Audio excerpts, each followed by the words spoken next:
Okay. చాలా భయపడిపోతున్నారు వీళ్ళు. ఎందుకు అంటే నేను యూఎస్‌లో ఉంటున్నాను. నా పాస్‌పోర్ట్ సీజ్ అవుతదా? నేనెళ్తే మళ్ళీ వెనక్కి రాగలుగుతానా? నా క్రిమినల్ రికార్డ్‌లో 498 కనిపిస్తుంది గదా!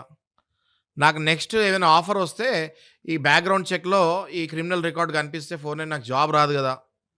అన్న భయంతోటి గజగజలా వణికిపోతున్నారు నాగరాజు గారు. నేను వాళ్ళకి చాలా సింపుల్ సొల్యూషన్ చెప్తున్నాను.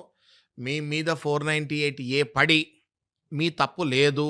మీరసలు ఆ దేశంలోనే అమ్మాయితోనే అక్కడ లేరు అన్నప్పుడు ఖచ్చితంగా సరైన సాక్ష్యాలు లేకుండా మీ మీద ఇట్లాంటి ఫాల్స్ కేసులు, దొంగ కేసులేస్తే మాత్రం ఇమ్మీడియేట్‌గా హైకోర్ట్‌కెళ్ళి 498 కేస్ మీద క్వాష్ పిటిషన్ ఏసి ఓకే. ఆ 498 కొట్టేయాలి. కొట్టేస్తారు గూడా మాక్సిమం కేసెస్‌లో. ఎందుకు అంటే, ఆ అబ్బాయి అసలిక్కడ లేడు. ఆ అబ్బాయి లేనే లేడు. ఆ అబ్బాయి ఇక్కడ. ఆ అబ్బాయి మీద 498 కేసు ఏం పెట్టి జెప్తున్నారు మీరు? ఏం పెట్టి కోర్ట్‌లో పోలీస్ స్టేషన్‌లో మీరేస్తున్నారు? దానికి ఎవిడెన్సెస్ ఉన్నాయా?